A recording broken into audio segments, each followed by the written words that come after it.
Olá amigos, bem-vindos a mais um vídeo. E o vídeo de hoje é sobre a origem do Natal.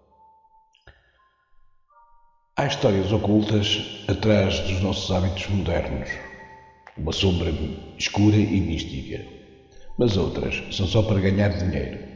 Então, prepare-se para a verdade.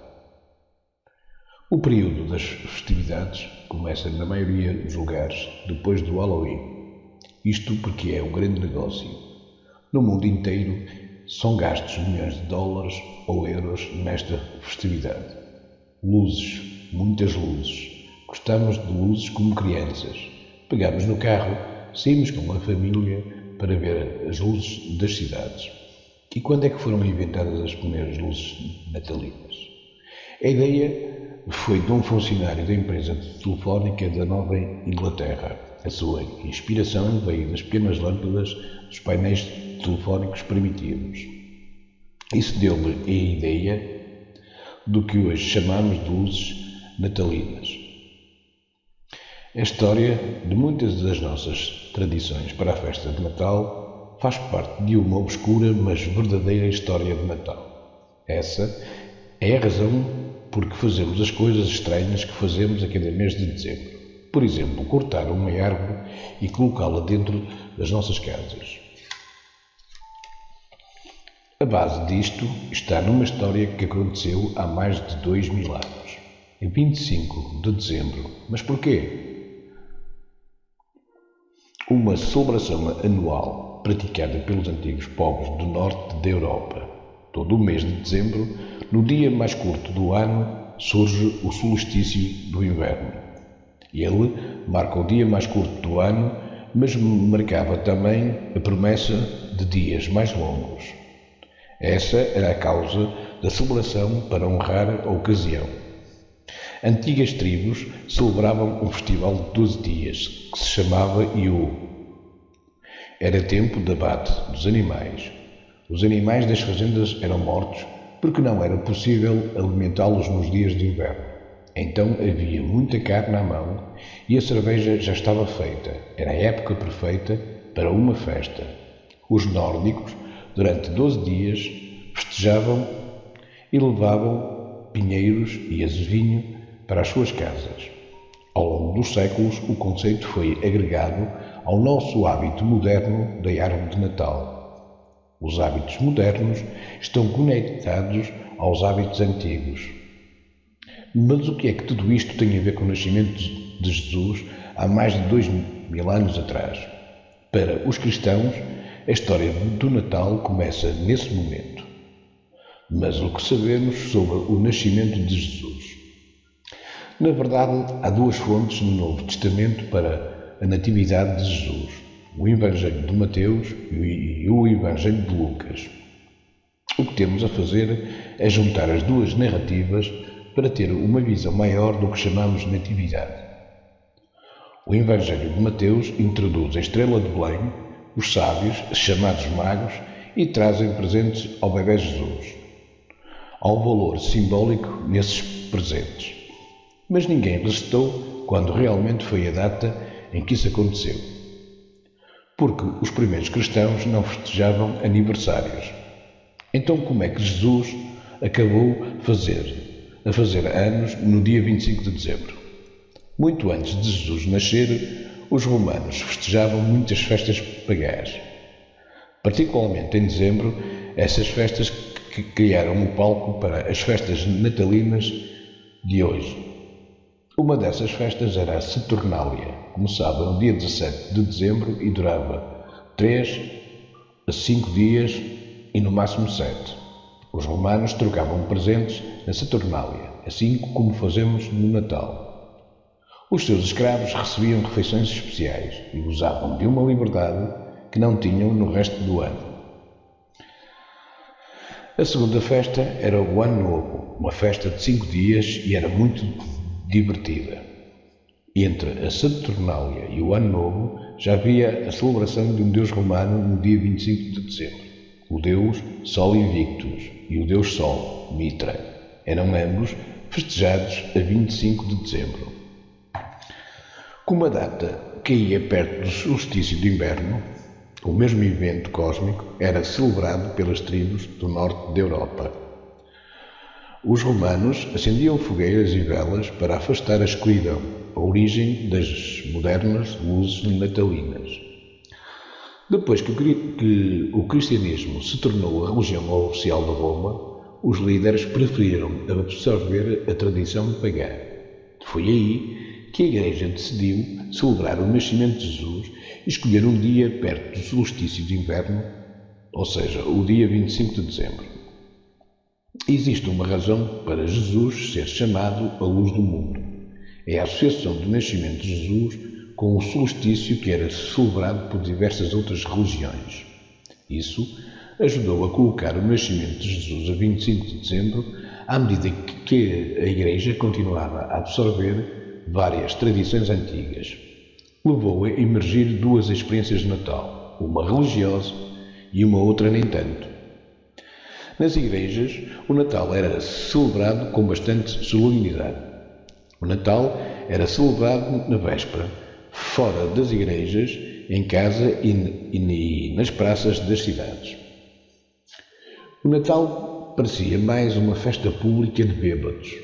Por fim, esse Natal grosseiro e secular dominaria o Natal religioso, o que forçou os antigos reformadores a banir de vez essas duas modalidades. Luzes e enfeites podem ser o principal aparato do nosso Natal moderno, mas para as crianças a única necessidade real é um velhote alegre vestindo uma roupa vermelha. Antigos foliões teriam dificuldades em reconhecer o Natal moderno. Se você acha que o Natal era um período de paz, esqueça. O Natal era mundano, sem regras e divertido. Na Alta Idade Média, o Natal era um dia solene passado na igreja em oração, e todos os locais religiosos e seculares tinham as suas próprias músicas, assim como temos hoje. Nas igrejas, sons de sinos e música sacra cantada em latim. No século XII, os cânticos de Natal eram cantados em idioma local e não no latim. Qualquer um podia apreciar a música e as pessoas podiam cantar juntos e logo isto virou uma tradição. Mas os natais medievais não tinham só cânticos, havia muita bebida e os foliões imploravam de porta em porta por bebida e comida. A cada nota que cantavam. Então o Natal mais parecia qualquer coisa menos uma festa solene, uma festa orientada para os relatos bíblicos. No século XVII, os reformistas religiosos estavam a perder a paciência.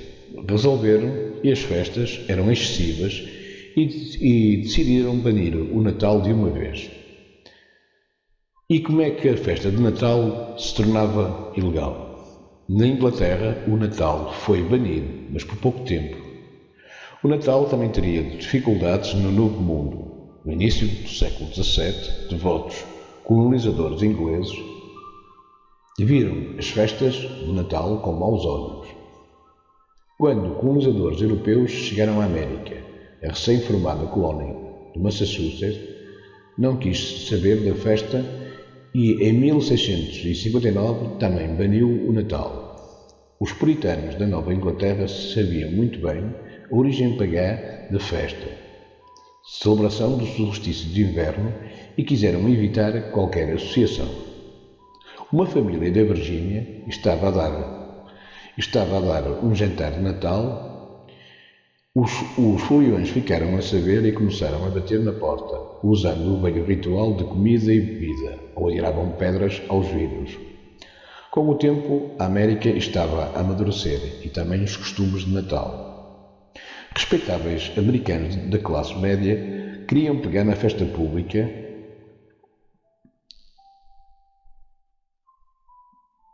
e colocar o foco na família e transformar uma reunião particular que aconteceria dentro das casas.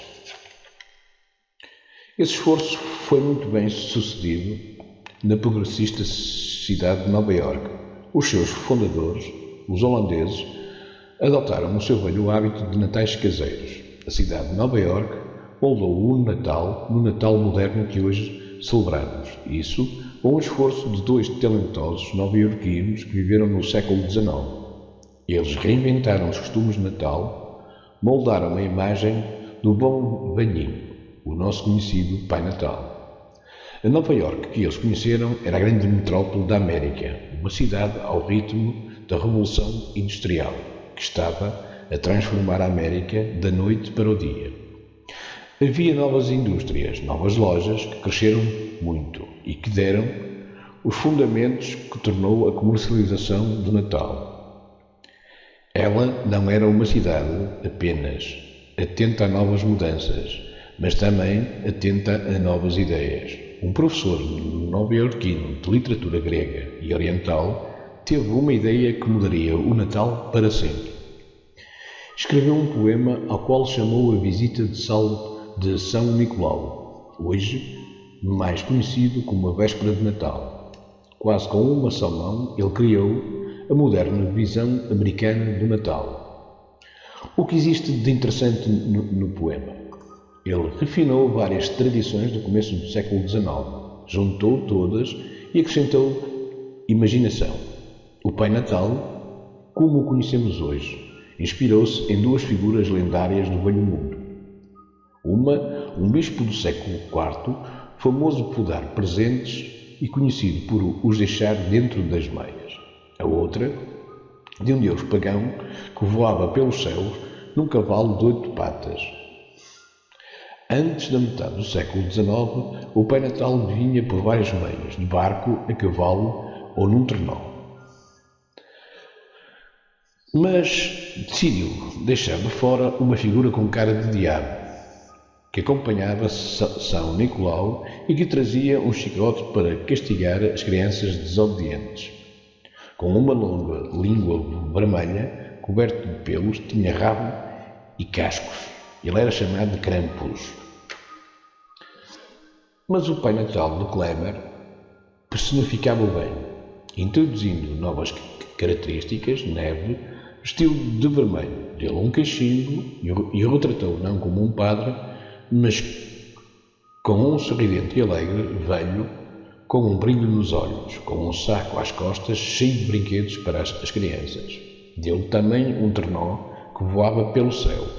Era puxado não por um cavalo, mas por 8 rédeas, cada uma com um nome. Ele criou um novo tipo de Natal, centrado no lar e na família. Mas não era a figura totalmente formada que temos hoje. O Pai Natal não tinha oficina no Polo Norte, nem doentes, nem cartas das crianças, nem lista dos bons e mal comportados. Então, de onde é que vieram esses detalhes?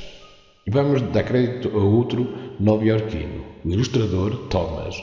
Pegou no Pai Natal e produziu a versão definitiva para as gerações futuras. Ele tornou-se no seu avô, dele uma espessa e longa barba branca, que era a imagem de uma pessoa rica na época vitoriana. Usava um casaco vermelho, botas pretas, um cinto de fivela e um cachimbo. A cada ano foi acrescentando mais detalhes, como a casa no Polo Norte, lista de bens e mal comportados. Uma razão pela qual os americanos e o mundo adoravam o Pai Natal foi o facto de este celebrar a infância. As coisas começaram a mudar e tudo foi mais orientado para o lar. As crianças tornavam-se o centro da sociedade vitoriana. No meio do século XIX, a árvore de Natal tornou-se a peça central do Natal em família. Veio o costume nórdico de trazer o verde para casa. Em dezembro de 1846, um jornal inglês publicou uma imagem da Rainha Vitória e do Príncipe Alberto, com a família reunida em volta do mar do Natal, parte da tradição alemã de Alberto. A Inglaterra apaixonou-se imediatamente. 2 anos depois, a mesma imagem foi publicada numa revista americana muito popular. com algumas alterações. Tiraram a coroa da Rainha Vitória e o bigode do Príncipe Alberto, para que parecessem um pouco mais americanos. Foi uma maneira de dizer à classe média americana que comprava a revista: vale a pena ter essa tradição em casa. A árvore de Natal tinha chegado oficialmente à América em 1856. O Pai Natal redefinido em amigo das crianças, e árvores de Natal elaboradamente decoradas ajudaram a transformar o Natal. Uma festa que antes era comandada por grosseiros bêbados era agora tempo de celebração da família. Quando é que o Natal ficou tão comercial? Já em meados do século XIX, o Natal tinha influenciado lojas e armazéns que comercializavam as festas para o consumo, papel de embrulho especial, cartões de Natal, enfeites e principalmente brinquedos. Era a época da Revolução Industrial, cuja marca foi criar inúmeras coisas baratas e uma classe média que tinha dinheiro e queria comprar. Um bom Natal a todos vós.